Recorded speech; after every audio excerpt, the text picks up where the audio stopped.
Syederalun S., warga salah satu desa di Kecamatan Masjid Raya Aceh Besar ditangkap unit perlindungan perempuan dan anak Satreskrim Polresta Banda Aceh lantaran melakukan tindak pidana eksploitasi secara ekonomi terhadap 4 orang anak pada Rabu 5 Juli 2023. Kasatreskrim Polresta Banda Aceh Kompol Fadilah Aditya Pratama mengatakan, pelaku melakukan eksploitasi terhadap anak berinisial AS, MA, AS, dan AM. Keempat korban merupakan warga satu kampung dengan pelaku. Untuk melancarkan aksinya, pelaku menyasar anak yang di bawah umur tersebut dengan melihat dari sisi faktor ekonomi keluarga korban. Ia kemudian menawarkan agar para anak tersebut ikut bekerja dengan menjual buah potong di tempat keramaian dan perempatan lampu merah di Banda Aceh.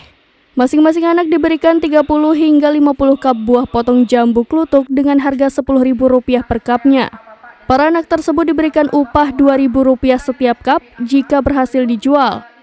Sehingga tersangka mendapat 120 kap buah potong per harinya dengan untung hampir Rp1 juta per hari. Akibat perbuatannya, pelaku kini ditangkap pihak kepolisian atas dugaan tindak pidana eksploitasi anak secara ekonomi sebagaimana dimaksud dalam pasal 88 Jungto pasal 761 UU nomor 35 tahun 2014 tentang perubahan atas UU nomor 23 tahun 2002 tentang perlindungan anak. Kami bersama dengan Dinas Sosial dan Jasa Perlindungan Anak melakukan press release terhadap dugaan tindak pidana eksploitasi anak secara ekonomi.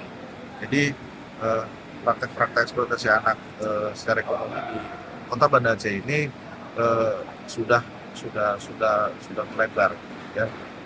Dan pada hari ini kita lakukan press release karena kami sudah menangkap satu pelaku yang juga dia melakukan eksploitasi secara ekonomi terhadap anak di bawah.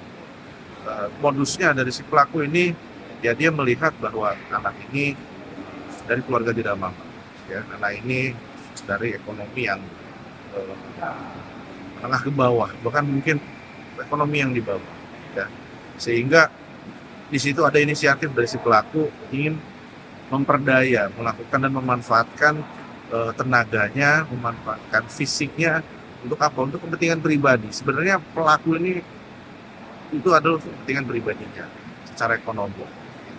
Maka dari situ di sini dia anak-anak ini diiming dengan diberi upah dalam. Dari Banda Aceh, Indra Wijaya, serambinews.com.